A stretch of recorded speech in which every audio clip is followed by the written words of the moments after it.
Programme میں آپ کو خوش آمدید کہتے ہیں. میں اسد اللہ خان ہوں. سینٹ کے انتخابات کو لے کر 3 آئینی اور قانونی سوالات، 3 اہم سوالات ہمارے سامنے ہیں.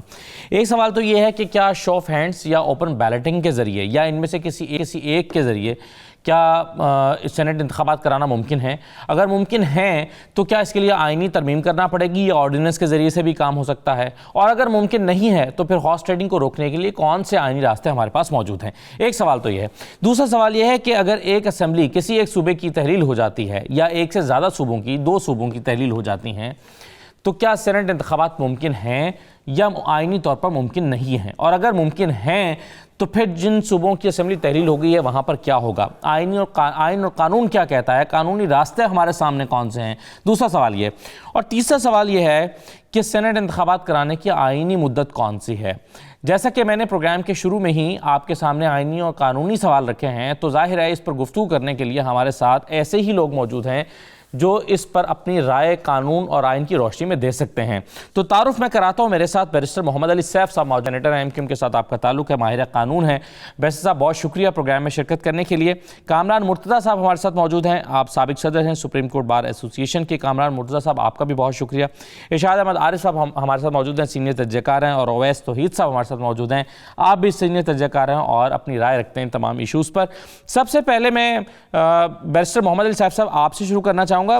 آپ کے خیال میں یہ شو آف ہینڈز کے ذریعے سے یا اوپن بیلٹنگ کے ذریعے سے، اور ظاہر ہے ان دونوں میں اگر فرق ہے تو یہ بھی سمجھا دیجیے گا کہ فرق کیا ہے، کیا سینٹ انتخابات ممکن ہے ان میں سے کوئی ایک راستہ اختیار کرتے ہوئے؟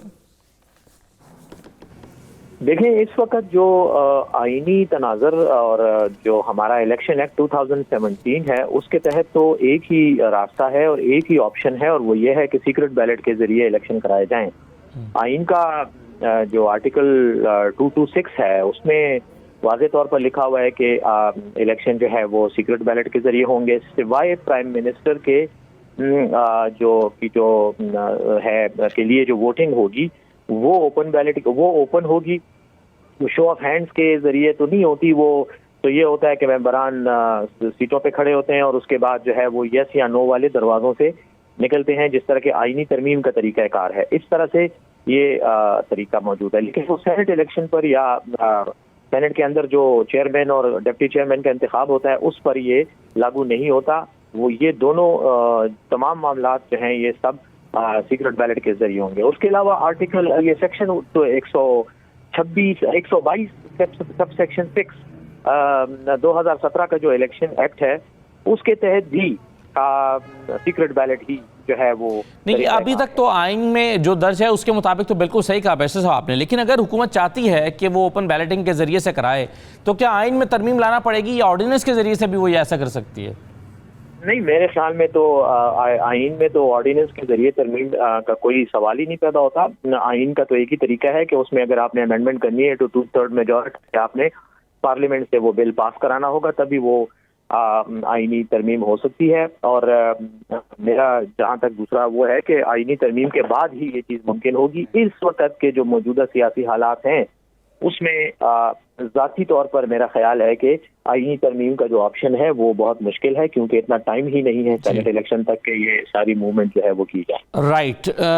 اس پر کامران مرتضیٰ صاحب آپ کی رائے کیا ہے؟ کیا کوئی راستہ موجودہ حکومت کے پاس کہ اگر وہ چاہتی ہے کہ اوپن بیلٹنگ کے ذریعے سے انتخاب کرائے اور وہ یہ بھی چاہتی ہے کہ آئینی ترمیم بھی نہ ہو تو کوئی اور راستہ بچتا ہے، یعنی آرڈیننس کا راستہ یا سپریم کورٹ سے جا کر اجازت لینے کا راستہ؟ کوئی راستہ ہے سر آپ کے خیال میں؟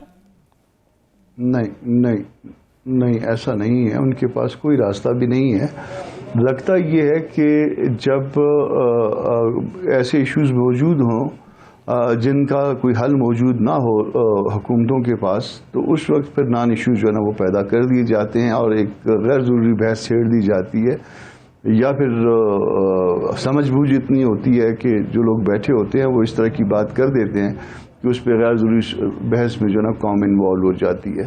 دیکھیے، آرٹیکل 226 کا بار تو جیسے بیرسٹر سیف نے کہہ دیا، اس میں صرف وزیر اعظم نے شاید دو اوکیزن ہے جس کے اوپر جو ہے نا وہ آپ کے اوپن بیلٹنگ کہہ لیجیے، چلیں اوپن بیلٹنگ ہو سکتی ہے، اور باقی جو ہے نا سارا سیکرٹ ہے. جتنا بھی الیکشن ہے وہ سب کے سب کو انہوں نے سیکرٹ کر دیا ہوا ہے. اچھا، اس کا ایک اور وجہ بھی ہے کہ اگر وہ دستوری کوئی ترمیم لانا بھی چاہیں نا تو وہ بہت بڑا سٹرکچر آپ کو چینج کرنا پڑے گا. دستوری ترمیم بھی جو ہے نا آرٹیکل 226 کو فرض کریں کہ چینج کر بھی دیں آئینی ترمیم کے ذریعے، کسی آرڈیننس کے ذریعے، تو وہ ممکن نہیں ہے. اگر کسی آئینی ترمیم کے ذریعے کر دیں تو بھی ان کے راستے میں ایک اور رکاوٹ ہے، آرٹیکل 59 سب آرٹیکل 2 کی. اس میں جو یہ الیکشن ہوتے ہیں یہ سینٹ کے، یہ متناسب نمائندگی کے نظام کے تحت ہوتے ہیں اور سنگل ٹرانسفریبل ووٹ ہوتا ہے. یعنی فرض کر لیجئے کہ مجھے 10 ووٹ ریکوائرڈ تھے، مجھے 15 پڑ گئے تو 5 میرے ایکسیس میں چلے گئے، تو وہ 5 جو ہے نا وہ اب آگے سیکنڈ آپشن کو ٹرانسفر ہونا ہے. یہ جو کھڑے ہو کے پہلے تو انہوں نے شو آف ہینڈ کا جو ہے نا وہ ایک شوشہ چھوڑا ہوا تھا، شو آف ہینڈ تو ہوتا ہی نہیں ہے نا، یہ اپنی سیٹ کے اگینسٹ کھڑے ہوتے ہیں. یہ ٹھیک ہے. اویس سوئی صاحب، اگر اس کے لیے آئینی ترمیم ہی ریکوائرڈ ہے اور وہ نہیں ہو پائے گی، آپ کے خیال میں پھر یہ ہارس ٹریڈنگ کو روکنے کا راستہ کیا بچتا ہے؟ اویس سوئی صاحب. دیکھیے اسد، یہ تو بدقسمتی ہے کہ کس طریقے سے ہم نے دیکھا اپنے خود ہی جو اپنی صحافتی کریئر میں کہ فاٹا کے ایک زمانے کے اندر سینیٹرز کی بولی لگتی تھی کون لینڈ کروزر لے رہا ہے، کون کروڑ روپیہ لے رہا ہے، اور وہ حکومتی بینچز کے ساتھ بیٹھتے تھے. اسی طریقے سے سینیٹرز کے جو انتخاب ہے پارٹیز کی طرف سے، اس کے اندر بھی ہم نے دیکھا کہ کوئی جمہوری روایتیں کوئی قائم نہیں ہوئیں. میں سمجھتا ہوں کہ سینٹ کی جو ہارس ٹریڈنگ ہے اس کو روکنے کے لیے جو سیاسی جماعتوں کے اندر جو ایک جمہوری کلچر ہے اس کا فروغ ہونا چاہیے. اب آپ دیکھ لیجئے کہ جب vote of no confidence move table کی تھی اپوزیشن جماعتوں نے حال ہی میں، تو پھر کتنے اپوزیشن کے سینیٹرز کے ووٹ کم نکلے. کیا مجھے اور آپ کو یا عوام کو یا میڈیا میں یہ بات ہوئی کہ نون لیگ نے، پاکستان پیپلز پارٹی نے یا ان لوگوں نے ان سینیٹرز کے خلاف کوئی کارروائی کی ہو، ان کو پارٹی سے ایکسپیل کیا ہو؟ نہیں. یہاں تک کہ اعلان کیا گیا تھا کہ ہم ایسے لوگوں کا پتہ لگائیں گے کہ جنہوں نے پارٹی کے ساتھ بغاوت کی ہے یا غداری کی ہے، لیکن وہ آج تک سامنے نہیں آ سکے وہ نام. بلاول صاحب نے اعلان کیا تھا. جی ایسا دیکھیے، جس طرح سعد سنجرانی صاحب سینٹ کے چیئرمین بنے وہ بھی ہمیں پتہ ہے، کس طرح بلوچستان کی حکومت ٹاپن ہوئی وہ بھی ہمیں پتہ ہے. تو اگر نظام کے اندر کہیں پولوشن ہے، پرگندہ ہے، تو اس کو صحیح کرنا تو اس میں ایگو پرابلم تو نہیں ہونی چاہیے. میرے خیال میں جو پرابلم ہے وہ ہے ٹرسٹ ڈیفیسٹ کا. حکومت اور اپوزیشن جماعتوں کا ایک دوسرے کی لیجٹمیسی مانتے نہیں ہیں، ایک دوسرے کا مینڈیٹ مانتے نہیں ہیں. اپوزیشن کی جماعتیں 17 ملین کا جو مینڈیٹ ہے حکومت کا، عمران خان صاحب کی تحریک انصاف کا، اس کو کہتے ہیں کہ چوری کا ہے. عمران خان صاحب کی تحریک انصاف ہے، وہ کہتی ہے نون league, Pakistan Peoples Party, JUI، ان سب کا مینڈیٹ جو ہے وہ ایگزسٹ ہی نہیں کرتا جو 20-22 ملین کا ہے.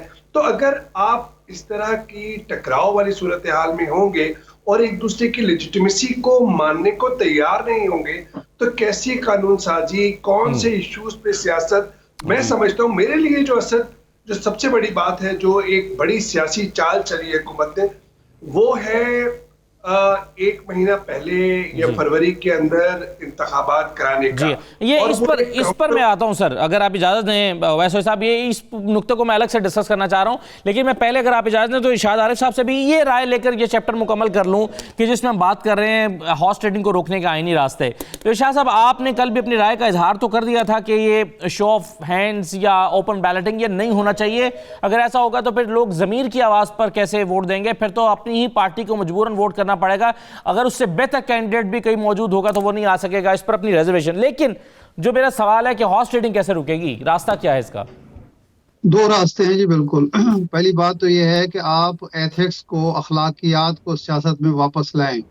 یہ ساری قباحت ہی یہاں سے شروع ہو رہی ہے کہ جب آپ نے اخلاقیات کو بالکل سیاست سے نکال دیا، سیاست کو ایک کاروبار بنا لیا، سیاست کو ایک جو چالاکی، عیاری، مکاری، فریب دہی کا ایک آلہ بنا لیا، تو اس کے نتیجے میں ہر شخص نے پھر اپنی قیمت لگوانی شروع کی.